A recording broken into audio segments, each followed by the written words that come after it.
Hello friend, welcome to my YouTube channel CNG classes.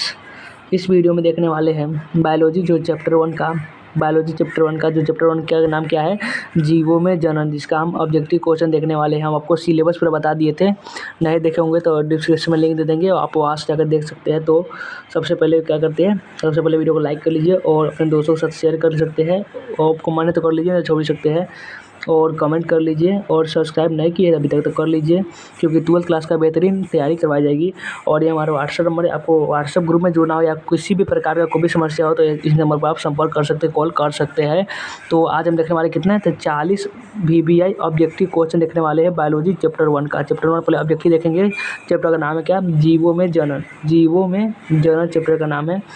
और चलिए objective question देखना को शुरू करते हैं। तो ऑब्जेक्टिव क्वेश्चन देख रहे हैं कि सबसे फर्स्ट नंबर ऑब्जेक्टिव क्वेश्चन है कि इनमें कौन केवल एक बार अपने जीवन काल में पुष्प पैदा करता है, यानी जो ऐसा कौन सा इसमें से है, जो 4 ऑप्शन दिया हुआ है, इसमें से कौन सा है जो अपने जीवन काल में सिर्फ एक बार ही पुष्प पैदा करता है। तो ए नंबर हो जाएगा क्या, बांस, की बी नंबर आम, की सी नंबर लीची, की डी नंबर जामुन। क्या हो जाएगा एक नंबर क्वेश्चन का आंसर, कि इनमें से कौन केवल एक बार अपने जीवन काल में पुष्प पैदा करता है। तो अगर आपका ऑप्शन नंबर ए आ रहा है तो बिल्कुल भी राइट आंसर हो जाएगी, क्योंकि जो बांस होता है वह अपने जीवन काल में एक बार ही पुष्पित होता है। और अगला क्वेश्चन देखते हैं। क्वेश्चन नंबर 2 है कि ऋतु स्राव चक्र किसमें पाया जाता है। जो ऋतु स्राव जो चक्र होता है, जो जैसे जब पीरियड या कुछ समय होता है, जब ऋतु स्राव चक्र जब शुरू होता है तो वह किस किस में होता है, ये आपको बताना है। तो ए नंबर क्या है, ये मनुष्य में होता है, कि बी नंबर की बंदर में होता है, कि सी नंबर चिंपैंजी में होता है, या डी नंबर इनमें सभी में क्या होता है, या ऋतु स्राव चक्र किस में होता है। तो अगर आपका 2 नंबर क्वेश्चन का ऑप्शन नंबर डी आ रहा है तो बिल्कुल भी राइट आंसर हो जाएगा, क्योंकि ऋतु स्राव चक्र किस में होता है, तो ये होता है इनमें सभी, यानी जो मनुष्य में भी होता है, बंदर में भी होता है, चिंपैंजी में भी होता है, यानी इनमें से सभी राइट आंसर हो जाएगी। और अगला क्वेश्चन देखते हैं। क्वेश्चन नंबर 3 है कि मनुष्य के युग्मकों में गुणसूत्रों की संख्या कितनी होती है, यानी जैमिट की मनुष्य के जो गुणसूत्र होते हैं उनमें मनुष्य के युग्मक जब भी पूछे तो समझ लेना है कि क्या पूछ रहा है, ये जोड़ा में पूछा जा रहा है। जोड़ा आपको संख्या में पूछे तो कितना बताना है, संख्या में 44 और जोड़ा में कितना, तो 23 जोड़ा बताना है आपको। तो क्या हो जाएगा, इसका राइट आंसर हो जाएगा 23, यानी सी नंबर हो जाएगा, बी मिस्टेक दिया हुआ है, लेकिन 23 आपका राइट आंसर हो जाने वाली है। और देखते हैं अगला क्वेश्चन देखते हैं। क्वेश्चन नंबर 4 है, इनमें कौन अंडप्रजक प्राणी है, यानी इनमें से कौन है जो ओविविपेरस यानी अंडा देने वाला इनमें से प्राणी कौन सा है। तो पहला है मुर्गी, बी नंबर में ए नंबर है मुर्गी, कि बी नंबर सांप, कि सी नंबर मगरमच्छ, कि डी नंबर इनमें से सभी। क्या हो जाएगा 4 नंबर क्वेश्चन का राइट आंसर, कि इनमें कौन है जो अंडप्रजक है। तो अगर आप भी जानते हैं कि मुर्गी भी अंडा देता है, सांप भी अंडा देता है, मगरमच्छ भी देता है, मगरमच्छ शायद आप नहीं देखे होंगे, लेकिन आपका राइट आंसर डी हो जाएगा क्या, कि इनमें से कौन अंडप्रजक है। तो जो आपको सब दिख रहा है ये सब है जो अंडा देने वाला, सब अंडप्रजक ही है। तो ये कुछ VBI ही क्वेश्चन है, आपको याद कर लीजिएगा, ज़रूरी है। और अगला क्वेश्चन देखते हैं। क्वेश्चन नंबर 5 है कि जब निषेचन जीव के शरीर के बाहर होता है तब उसे क्या कहते हैं। जब निषेचन जो शरीर के जीव के बाहर होता है, जब निषेचन एक होता है आंतरिक निषेचन और दूसरा क्या होता है, बाह्य निषेचन। एक होता है बाह्य निषेचन, दूसरा आंतरिक निषेचन। अगर बाह्य निषेचन जो बाहर होता है उसे बाह्य निषेचन कहते हैं, और जो शरीर के अंदर होता है उसे क्या कहते हैं, उसे आंतरिक निषेचन कहते हैं।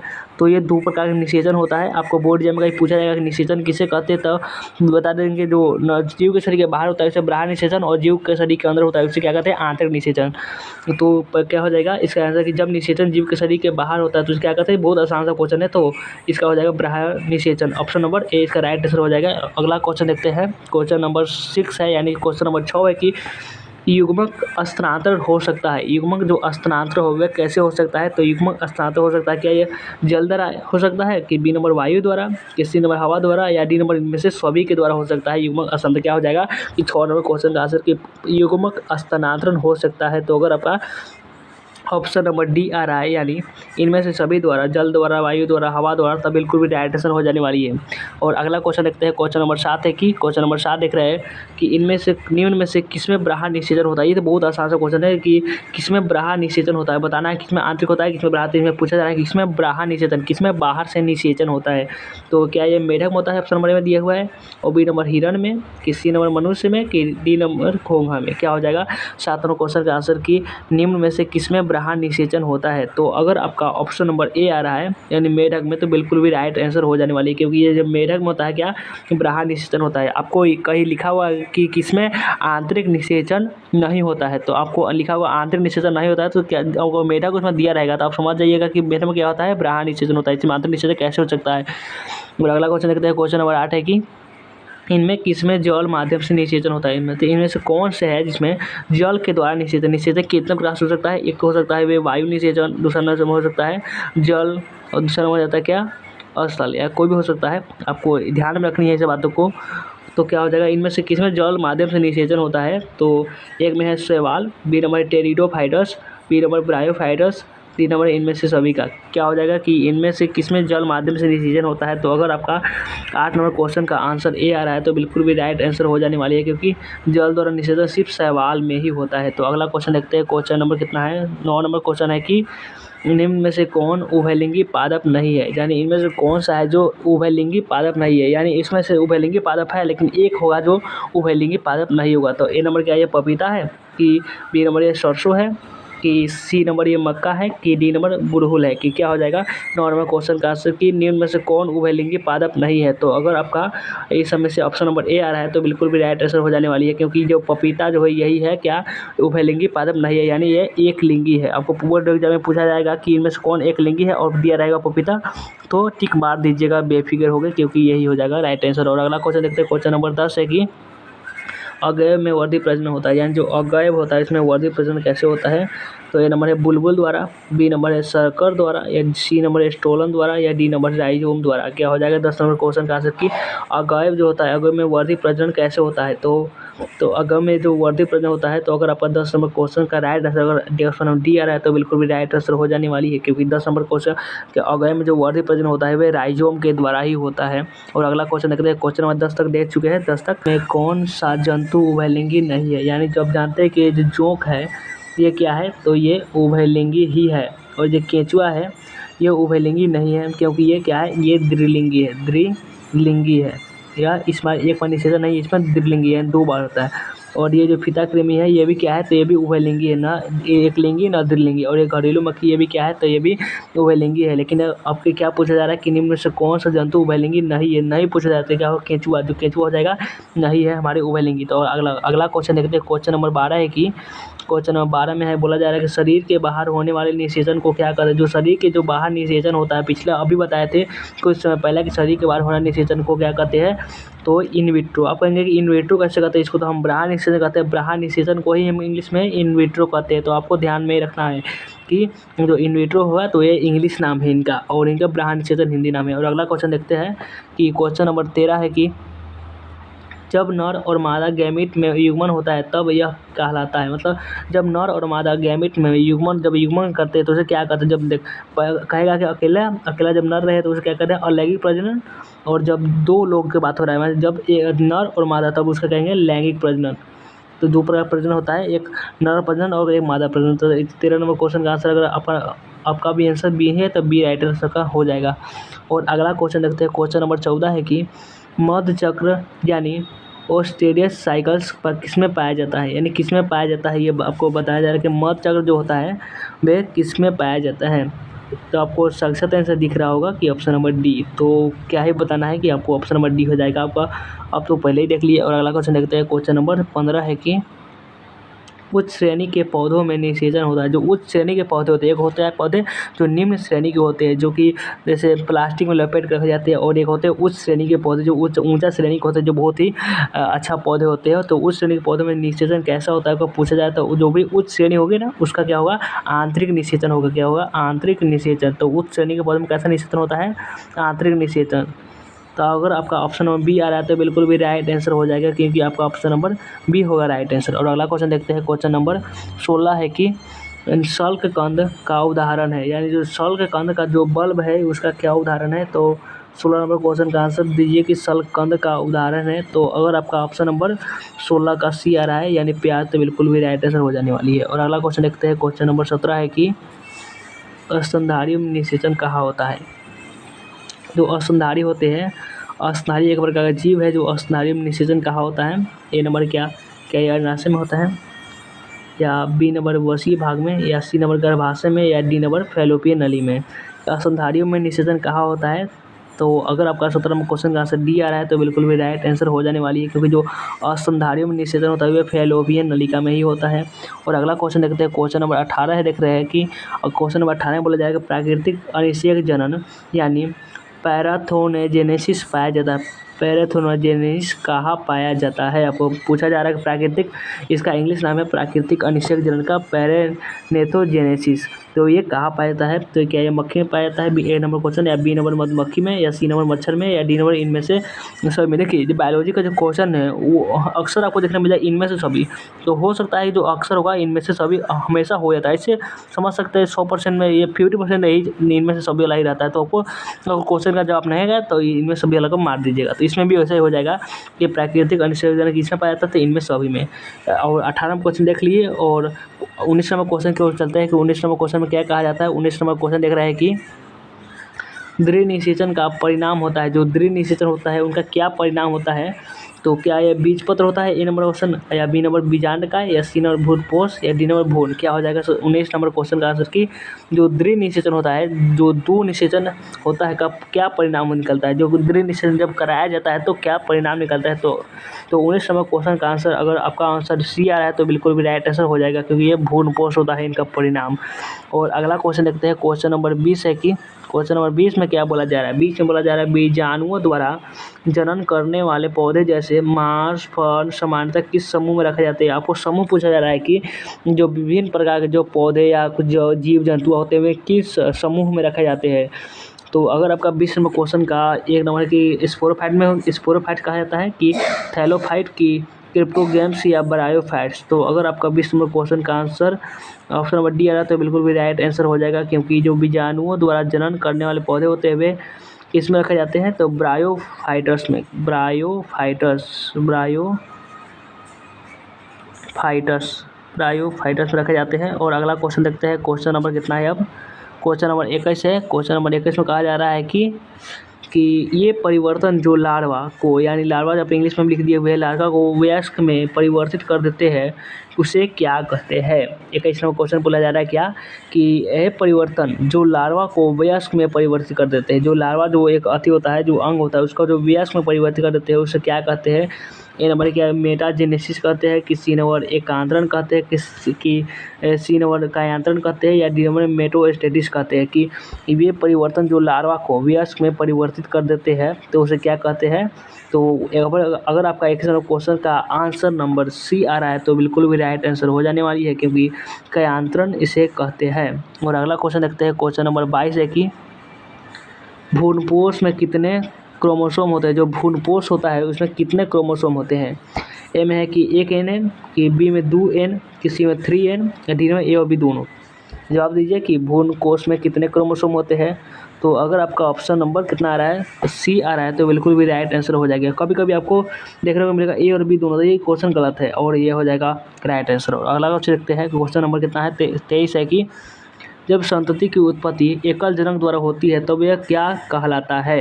कि जब संतति जो होती है, जब संतान जो की उत्पत्ति होती है जो जब एक ही जनक द्वारा होता है तो उन्हें क्या कहते हैं? जब आपको बताया था कि अगर दो जनक द्वारा या जो प्राणी द्वारा होता है तो उसे कहते हैं लैंगिक प्रजनन, और अगर एक के बात हुआ, जैसे ही एक के बात हुआ तो अलैंगिक। तो इसमें से क्या हो जाएगा? इसमें क्या राइट आंसर हो जाएगा? क्वेश्चन है कि जब संतति की उत्पत्ति एकल जनक द्वारा होती है तो इसे क्या कहते हैं? ए नंबर क्या है? लैंगिक जनन कहते हैं, कि बी नंबर अलैंगिक जनन, कि सी नंबर ए और बी दोनों, या डी नंबर आंतरिक निषेचन। क्या हो जाएगा? 23 नंबर क्वेश्चन का आंसर मैंने अभी बता ही दिया, तो बी नंबर ऑप्शन हो जाएगा।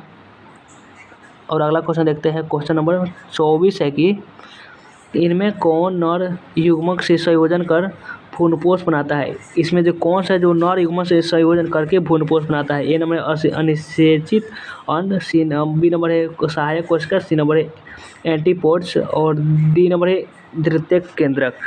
क्या हो जाएगा आंसर की राइट आंसर? की इनमें से कौन है जो नर युग्मक से संयोजन करके भ्रूणपोष बनाता है?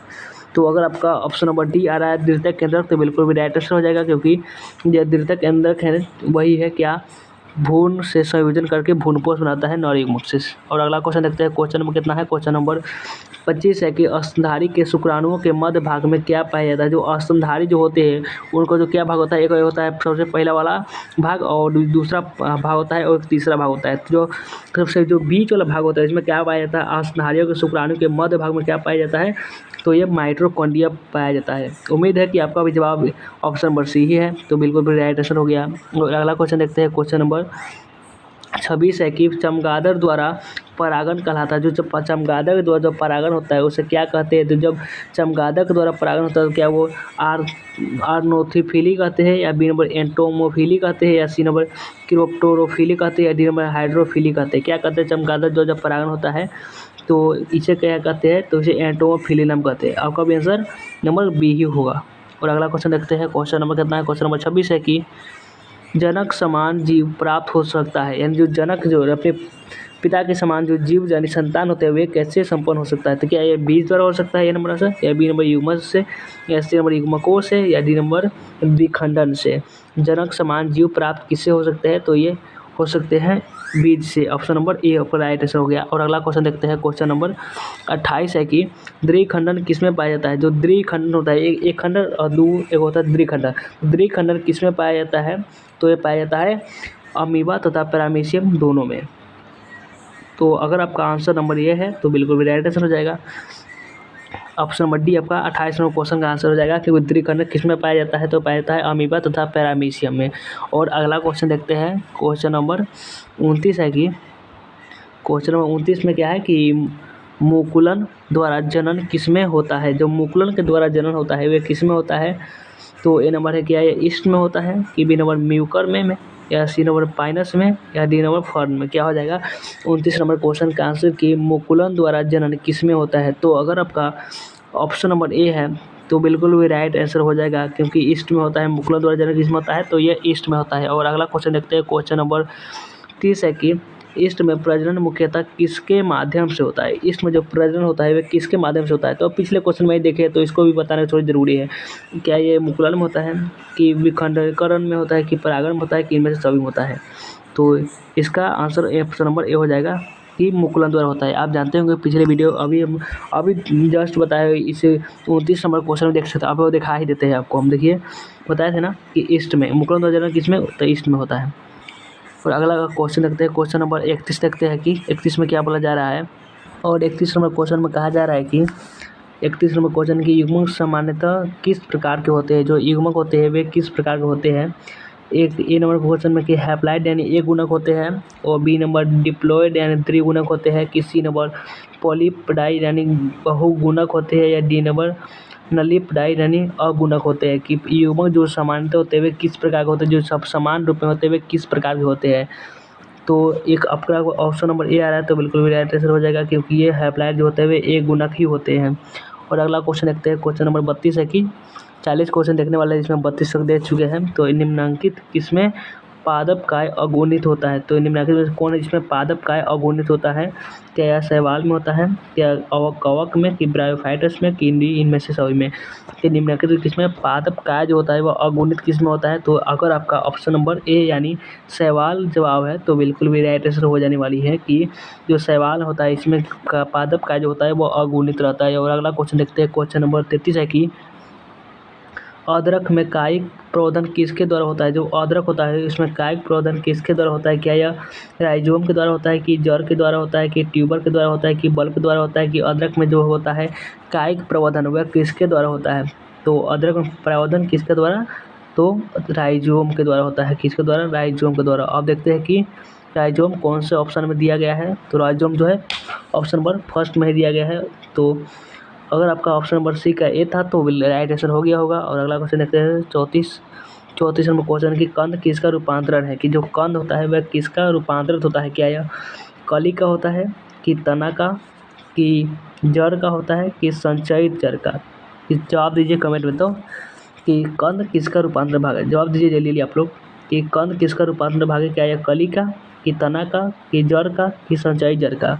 तो 34 नंबर क्वेश्चन का अगर आपका आंसर संचयित जड़ का है यानी ऑप्शन नंबर डी, तो बिल्कुल भी राइट आंसर हो जाएगा, क्योंकि इन्हीं के कंद का किसका रूपांतर भाग है, संचयित जड़ का। और अगला क्वेश्चन देखते हैं, क्वेश्चन नंबर 35 है कि काजू निम्नलिखित में कैसा फल कहलाता है। जो काजू होता है वह कैसा फल जो होता है कहलाता है, मतलब उसका उपनाम यानी फल कुछ नाम दिया गया है वो कैसा कहलाता है? क्या यह एक नंबर में है कि अर्थात फल कहलाता है, कि बैरी फल, कि सी नंबर नट फल, कि डी नंबर सभी यानी सभी फल कहलाता है? क्या कहलाता है? 35 नंबर क्वेश्चन है कि काजू निम्नलिखित में से कैसा फल कहलाता है? अभी नीचे दिया गया इसमें से कैसा फल कहलाता है? तो अगर आपका ऑप्शन नंबर सी है तो बिल्कुल भी राइट आंसर हो जाएगा, क्योंकि जो काजू नट फल कहलाता है नट फल। और अगला क्वेश्चन देखते हैं। और एक बात और कि कूट फल किसे कहते हैं? कूट फल, तो जो सेब होता है ना, सेब, उसको ही कहते हैं कूट फल। और अगला क्वेश्चन देखते हैं, क्वेश्चन नंबर 36 है कि नेम्यूल्स निर्माण किस में होता है? जो नेम्यूल्स जो बनता है वह किस में बनता है? ए नंबर क्या है? ईस्ट में बनता है, कि हाइड्रा में बनता है, कि अमीबा में बनता है, कि स्पंज में बनता है? जो नेम्यूल्स कहाँ बनता है? तो ये ईस्ट में बनता है। तो अगर आपका ऑप्शन नंबर ए है तो बिल्कुल भी राइट आंसर हो जाएगा, क्योंकि नेम्यूल्स निर्माण किस में होता है? तो ये ईस्ट में होता है। और अगला क्वेश्चन देखते हैं, क्वेश्चन नंबर 37 है कि इनमें कौन सा भाग अगुणित है? जो इनमें से कौन सा जैसा भाग है जो अगुणित है, यानी एक होता है द्विगुणित और एक होता है अगुणित। तो इनमें से कौन सा है? तो एक में क्या है? अंडाशय है, कि बी नंबर परागकोश है, कि सी नंबर पराग है, कि डी नंबर युग्मज है? इनमें से कौन सा भाग अगुणित है? तो अगर आपका ऑप्शन नंबर ए है अंडाशय तो राइट आंसर हो जाने वाली है, क्योंकि अंडाशय का भाग अगुणित है, बाकी युग्मज जानवे करते हैं द्विगुणित है, कितना बता चुके हुए हैं। अगला क्वेश्चन देखते हैं, क्वेश्चन नंबर 38 है कि इनमें किसे बंगाल का आतंक कहा जाता है? मतलब इनमें से कौन सा है जिसे बंगाल जो देश है उसका आतंक कहा जाता है, मतलब तूफान मचाने वाला आतंक कहा जाता है? क्या ब्रायोफिल्म को कहा जाता है, कि जलकुंभी को कहा जाता है, कि आगे भी कहा जाता है, कि केला भी कहा जाता है? इनमें किसे बंगाल का आतंक कहा जाता है? तो ये जलकुंभी को कहा जाता है। किनको? ये जलकुंभी को कहा जाता है बंगाल का आतंक। तो ऑप्शन नंबर बी में हो जाएगा। तो अगर आपका ऑप्शन नंबर बी था तो राइट आंसर हो गया होगा। और अगला क्वेश्चन देखते हैं, अंतिम क्वेश्चन है कि इनमें कौन ठहरे हुए पानी में उबकर ऑक्सीजन खींच लेता है? तो अगर आपका ऑप्शन नंबर ए है तो बिल्कुल भी राइट आंसर हो जाएगा। 19 नंबर क्वेश्चन का ऑप्शन नंबर ए कि इनमें से कौन ठहरे हुए पानी में उबकर ऑक्सीजन खींच लेता है? तो ये था जलकुंभी। तो बताइएगा कि कितना 39 में से आपका कितना सही हुआ? क्या ये 30 सही हुआ कि 20 सही हुआ? कितना सही हुआ कमेंट में ज़रूर बताइएगा। तो चलिए वीडियो को एंड करते हैं और मिलते हैं फिर किसी नेक्स्ट वीडियो में।